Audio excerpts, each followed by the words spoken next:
हर घर की कहानियाँ टीवी।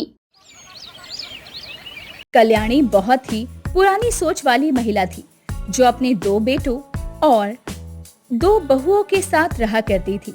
वो हमेशा उन्हें संस्कारों के बारे में बताया करती और पूरे घर में सब कल्याणी की बात सर झुकाकर माना करती। किसी में भी हिम्मत नहीं थी कि वो कल्याणी से बहस कर सके। ऐसे ही एक दिन कल्याणी ने अपनी दोनों बहुओं को अपने पास बुलाया और कहा, रूप, पारुल, तुम दोनों कान खोल कर सुन लो। मैं तुम्हें एक ही बात बार बार नहीं बताऊंगी। तुम दोनों अपना काम आपस में बांट लो। मुझे किसी तरह की कोई लड़ाई नहीं चाहिए। माँ जी, मैं इस रूप को समझा समझा कर थक गई हूँ। घर का जो भी काम होता है वो मिल बांट कर करना चाहिए, लेकिन ये मेरी एक नहीं सुनती और सारा का सारा काम मुझे अकेले करना पड़ता है। तुम ऐसा कैसे कह सकती हो पारुल? और दोपहर का खाना तो तुम बनाती हो और रात का मैं। दोपहर के बर्तन तुम साफ करती हो और रात के मैं। एक दिन पूरे घर का झाड़ू पोछा तुम करती हो और एक दिन मैं। फिर भी तुम कह रही हो कि तुम ज्यादा काम करती हो और मैं कुछ नहीं करती। हाँ, तुम कुछ नहीं करती हो। जिस दिन तुम्हें खाना बनाना होता है तुम कुछ ऐसा बनाकर रख देती हो जिसमें तुम्हें मेहनत नहीं करनी पड़ी, और कई बार तो तुम्हारा पति बाहर से खाना ऑर्डर करके ले आता है। मैं अपने पति के पैसों से खाना मंगवाती हूँ और सब लोगों को खिलाती हूँ। इसमें तुम्हारा क्या जाता है? तुम्हारा पति कम पैसे कमाता है, इसका मतलब ये नहीं कि तुम मुझे ये सब बोलो। दोनों को फिर से इस तरह लड़ते देखकर कल्याणी को गुस्सा आता है और कल्याणी गुस्से में उन दोनों को फटकार लगाते हुए कहती है, बस करो। मैंने तुम दोनों को यहाँ सुलह करने के लिए बुलाया था और तुम दोनों ने फिर से आपस में लड़ाई शुरू कर दी। अगर ऐसा ही रहा तो ये घर मैं किसी अनाथालय में दान कर दूंगी और तुम दोनों के नाम कुछ नहीं करूंगी। कल्याणी ये बोलकर गुस्से में वहाँ से चली जाती है तो वहीं रूप अपने मन में कहती है, अगर इस बुढ़िया के नाम ये घर नहीं होता तो मैं कब का इस बुढ़िया को और इस पारुल को घर से निकाल देती। लेकिन सच कहूँ तो मेरा बस ही नहीं चलता। और तो और ये घर मेरे नाम पर नहीं है, वरना ना जाने में क्या क्या कर जाती। मुझे तो ये बुढ़िया बिल्कुल भी पसंद नहीं है, लेकिन अभी ये मकान इसके नाम पर है, इसलिए इसकी इतनी बातें सुननी पड़ती है। जिस दिन ये घर मेरे नाम हुआ ना, उस दिन सबसे पहले इस बुढ़िया को इस घर से दफा करूंगी। बड़ी आई हमें चलाने वाली। कल्याणी को लगता था कि कोई उसकी घर में इज्जत करता है, जबकि सच ये था कि उसकी बहुएं मकान में हिस्सा पाने के लिए उसकी इज्जत करने का दिखावा किया करती थी। ऐसे ही एक दिन सभी साथ में बैठकर खाना खा रहे थे। कल्याणी के बड़े बेटे अनुज ने कहा, अच्छा माँ, मैं सोच रहा था कि अब से मैं इस घर में खर्चे के लिए 10,000 कम दूं।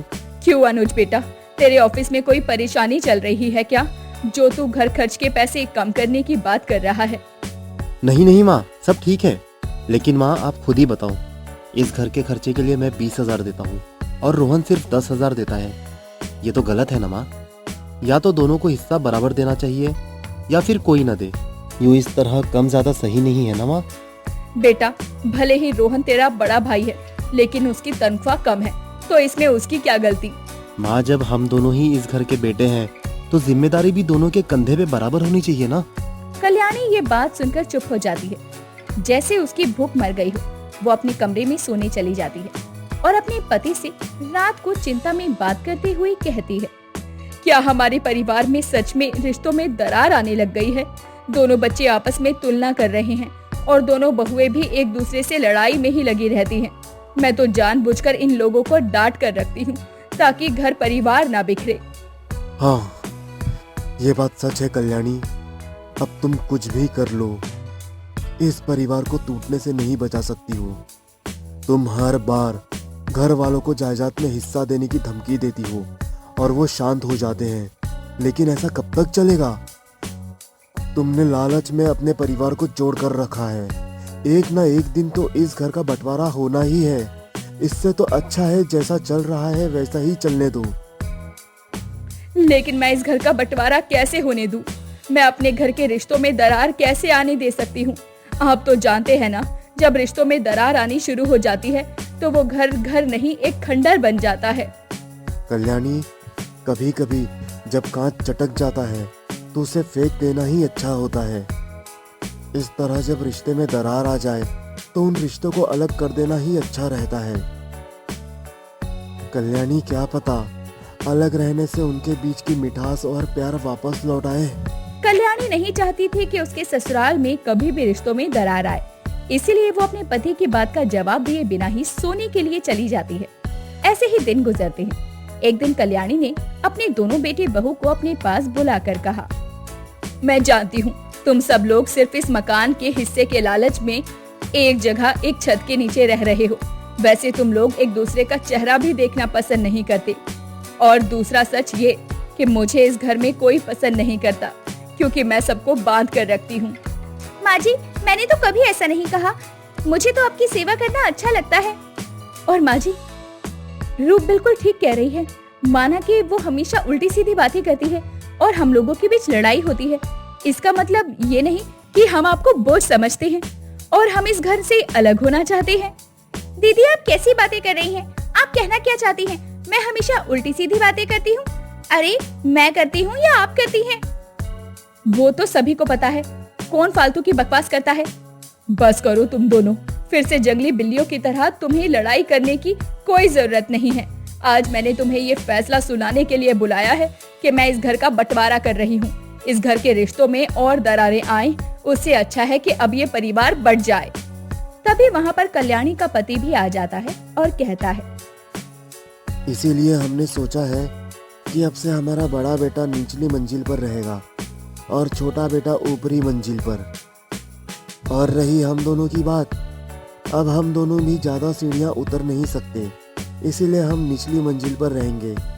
एक समय का खाना हम बड़ी बहू के घर खाएंगे और एक समय का खाना हम छोटी बहू के घर से। और जब तक मैं और तुम्हारी पिताजी जिंदा हैं, तब तक इस घर को कोई नहीं बेचेगा। हमारे मरने के बाद तुम इस घर का कुछ भी कर सकते हो। कल्याणी की दोनों बहुएं ये नाटक करती हैं कि घर के बंटवारे से उन्हें अफसोस था, जबकि सच बात तो ये थी कि इस बंटवारे की बात को सुनकर वो बहुत ज्यादा खुश थी। अब पारुल निचली मंजिल पर रहने लगती है और रूप ऊपरी मंजिल पर। पारुल अपना खाना अलग बनाया करती और रूप अपना खाना अलग बनाया करती और अपनी सास ससुर की नजरों में नंबर कमाने के लिए दोनों ही बढ़िया बढ़िया खाना बनाकर उनके आगे पेश करती रहती। सासू माँ, ससुर जी, आज मैंने आप लोगों के लिए दही भल्ले बनाए हैं। तुम कितनी नादान हो, तुम्हें इतना नहीं पता कि रात के समय दही भल्ले नहीं खाने चाहिए। माँ जी और पिताजी का गला खराब हो सकता है। कोई बात नहीं माँ जी, मैंने आप लोगों के लिए मलाई कोफ्ते बनाए हैं, मैं अभी लेकर आती हूँ। रूपा पायल दोनों ही कल्याणी और उसके पति का बहुत अच्छे से ध्यान रखते हैं, लेकिन कल्याणी अच्छी तरह से समझ गई थी कि अब उसके ससुराल के रिश्तों में दरारें पड़ चुकी हैं। वो बस ऐसे ही किसी भी तरह इन दरारों को ठीक करना चाहती थी। इसीलिए यही सब सोच सोचकर एक दिन वो बहुत ज्यादा बीमार हो जाती है और नाश्ता करने के लिए कमरे से बाहर नहीं आती। रूप और पारुल दोनों को उसकी चिंता होने लगती है। दोनों ही उसके कमरे में जाती हैं।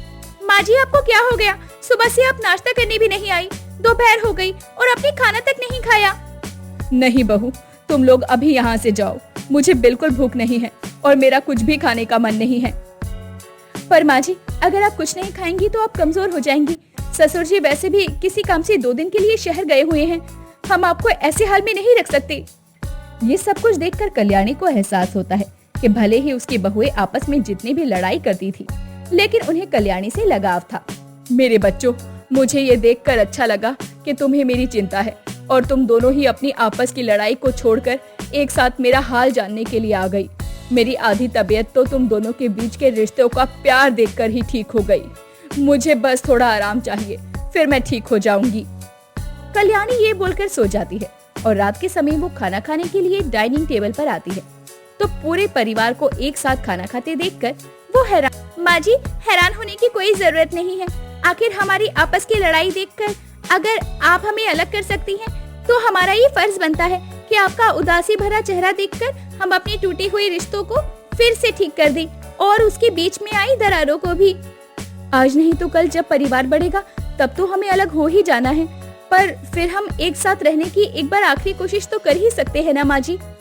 आज तुम दोनों ने साबित कर दिया कि तुम दोनों को इस घर की बहू बनाकर मैंने कोई गलती नहीं की।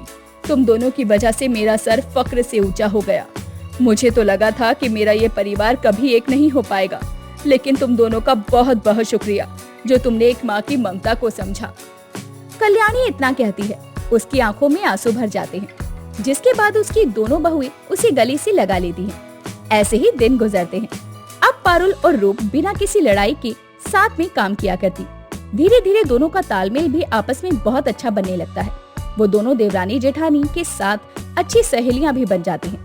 इस तरह कल्याणी के ससुराल में रिश्तों में आई हुई दरार अपने आप धीरे धीरे भर जाती है, क्योंकि वक्त उस दरार को भर देता है।